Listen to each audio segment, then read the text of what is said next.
कभी क्या होता है कि छोटा भाई को अलग करने के बाद उसकी जोरू और जमीन पे नजर डालेगा क्या? ये शोभा देगा? हम बोल रहे बिहार हमारा बड़ा भाई है, हम स्वीकार करते हैं बड़ा भाई है। बिहार के हिस्से में 54% क्षेत्रफल, हमारे हिस्से में 46% क्षेत्रफल है। अब बिहार का जिम्मा बनता है कि 54% में आप कोहड़ा लगाए कि पूरी ना लगाए।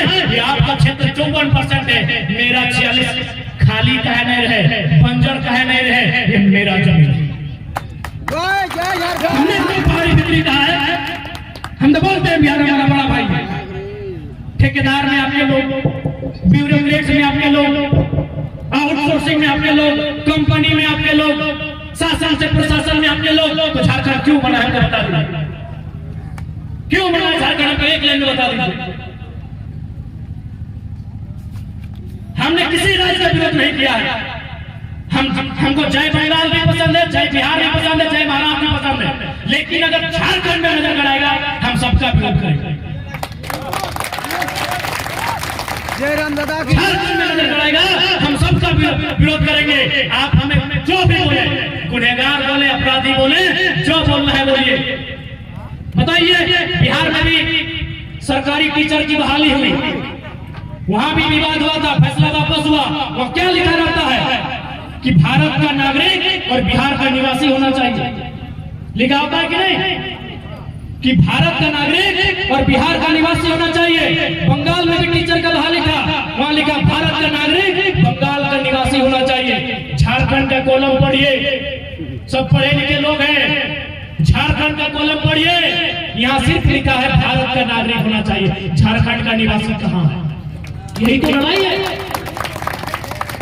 यही तो लड़ाई है। झारखंड का निवासी कहाँ लिखा है?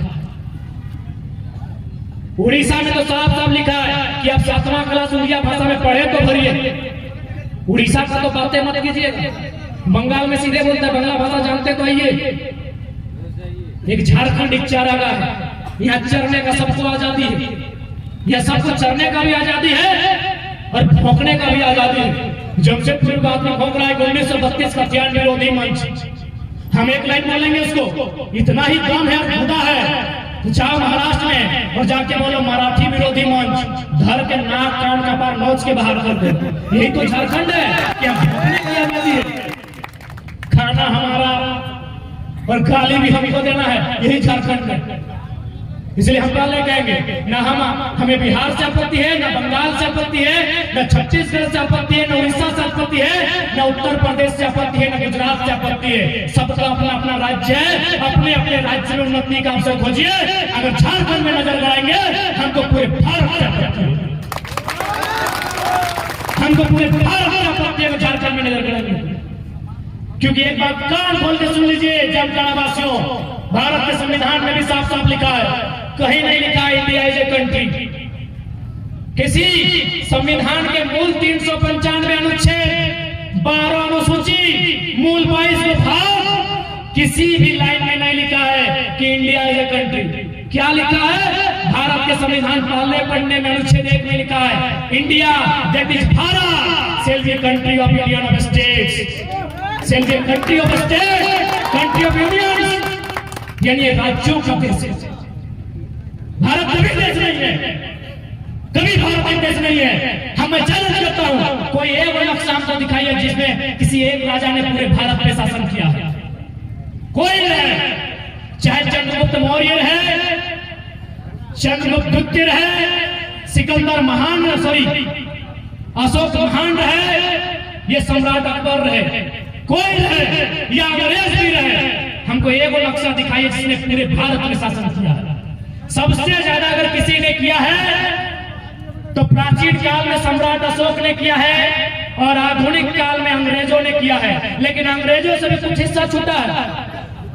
आपकी जानकारी के लिए बता देंगे, अंग्रेजों से क्या छूटा है पता है? गोवा और पुडुचेरी। गोवा और पुडुचेरी में अंग्रेजों का भी शासन नहीं रहा है। गोवा में किसका रहा है? शायद फ्रांस या पुर्तगाल का। दोनों में से एक का। एक आजाद हुआ है 1954 में, एक आजाद हुआ है 1961 में, जबकि भारत आजाद हुआ है 1947 में। बुलाइए जिसको बुलाना है, नेशनल मीडिया को बुलाइए, डिबेट करने के लिए झारखंड का एक साधारण बेटा तैयार है। हमको कोई मनुष्य दिखा दीजिए। जो लोग बोलते हैं भारत के लोग अब तोड़ने की बात करते हैं, गुजरात में गुजराती चलेगा, महाराष्ट्र में मराठी चलेगा, तेलंगाना में तेलंगाना चलेगा, झारखंड में झारखंडी नहीं चलेगा। तोड़ने की बात करते हैं, सबका नजर झारखंड में है। कहे पता है नहीं, यहाँ सोना, यहाँ कोयला, यहाँ हीरा, यहाँ पन्ना, यहाँ मोती, यहाँ खनिज संपदा। इसीलिए झारखंड को ये लोग पढ़ने भी नहीं दिया। अब आप बोलेंगे बाबू तुम क्या बोलने लगा है, तो बता देते हैं। हम 2011 में इंटर ऑफ साइंस की परीक्षा दी है। कौन कौन दी है तो हाथ खड़ा कीजिए। 2010, 9, 8 अभी भी दिए है ना। हमसे सीनियर 1-2 साल जूनियर दिए हैं। रिजल्ट बताइए, रिजल्ट बताइए। जिस साल हम दिए थे 28%। ध्यान दीजिएगा, क्योंकि ये बात किसी को हैसियत नहीं है इतना बारीकी से बताएगा, क्योंकि पढ़ा लिखा खुदे नहीं है। तो जिस साल हम साइंस पास किए थे 28% समझ रहे ना, यानी आधा से ज्यादा फेल। 72% फेल, 28% पास। कहे पता है इन लोग पढ़े नहीं करेगा, इन लोग पासे नहीं करेगा तो इंजीनियर और डॉक्टर वकील घंटा बनेगा। 2012 का रिजल्ट 38%। अगर 2012 में कोई साइंस लिखे हैं तो 38 शायद। हमसे एक साल पहले 2010 में कोई लिखे हैं तो 30%। हमसे अगर एक साल पहले 2010 में कोई साइंस लिखे हैं 30%। मजाक नहीं लग रहा है सुनने में। आज के डेट में जो बच्चा 6 महीना में 6 दिन तैयारी करता है 90% लेके आता है कि नहीं? 80% तो मामूली है आज के डेट में। हर एक स्कूल में 4 को 5 को 80% वाला मिलता है। जिस साल हम परीक्षा पास किए थे पूरा झारखंड में रुपेश कुमार एक ही को 80% लाए। सोच के देखिए, अरे आप साइंस पासे नहीं कीजिएगा तो डीयू में, जेएनयू में, जामिया में कहां से एडमिशन होगा आपका? कैसे एडमिशन होगा आपका? धनबाद का आईएसएम में एडमिशन कैसे होगा? वहां एडमिशन करने के लिए 99% चाहिए, 97% चाहिए। आपका परसेंटेज क्या है? 45 to 55। आपका एवरेज यही है। जो आज से 10 साल पहले परीक्षा लिखे हैं मेरे भाइयों, आप अपने रिजल्ट कार्ड को चेक कीजिए, आपका परसेंट होगा 45 to 55। क्यों? न झारखंडी ना पढ़ेगा, न सर्वा आगे बढ़ेगा, न अपना अधिकार मिलेगा। ये लोग यहीं पे खत्म नहीं हुआ। 2004 में वो बहाली है, पहली बार प्राइमरी टीचर। शोभित पूछा है ना चाचा, बुझाई ना।